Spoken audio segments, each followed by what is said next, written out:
La sécurité reste la priorité absolue au Burkina Faso alors que le pays est engagé depuis 2015 dans la lutte contre le terrorisme. Devant la nation et aux côtés de ses frères d'armes, le 31 décembre 2022, le président de la transition burkinabé, le capitaine Ibrahim Traoré, promet des moyens pour une meilleure logistique militaire, de nouvelles infrastructures routières et annonce un repositionnement tactique et une nouvelle stratégie sur fond de modernisation et de digitalisation à mettre en œuvre bientôt. Un discours prononcé dans la ville de Solenzo, récemment reprise aux mains des terroristes et qui symbolise le succès de l'opération militaire Féléro, autrement reprendre son bien, lancée depuis le 1er décembre 2022. Il appelle surtout à une cohésion sans relâche derrière les forces de défense et de sécurité.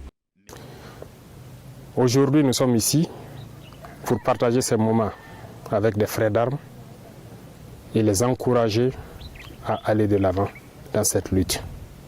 Les encourager, ça stipule qu'ils doivent chercher en eux du courage pour pouvoir continuer. Et où chercher ce courage? Je dirais donc à tous les combattants de ce pays que le courage, ils l'auront là où ils sont implantés. Partout, tous les villages où ils passeront, ils peuvent regarder dans les yeux de ces enfants qui les bénissent. Ces bénédictions sont pour eux une source intarissable de courage qu'ils doivent chercher pour pouvoir continuer la lutte. Parce que ces populations, leur seul espoir de vie, ce sont ces combattants. La sécurité passe aussi par la bonne gouvernance, ce qui justifie l'accent à mettre sur la lutte contre la corruption, suivant un plan d'action bien précis. Un cadre de concertation que le Premier ministre va bientôt lancer pour la refondation de la nation. Il faut réformer totalement notre système de gouvernance. La justice et les contrôleurs ont reçu carte blanche pour commencer à mener la lutte contre la corruption. Et cela peut se sentir déjà sur le terrain. Je les encourage à continuer le travail et à pouvoir nous aider à changer notre système de gouvernance.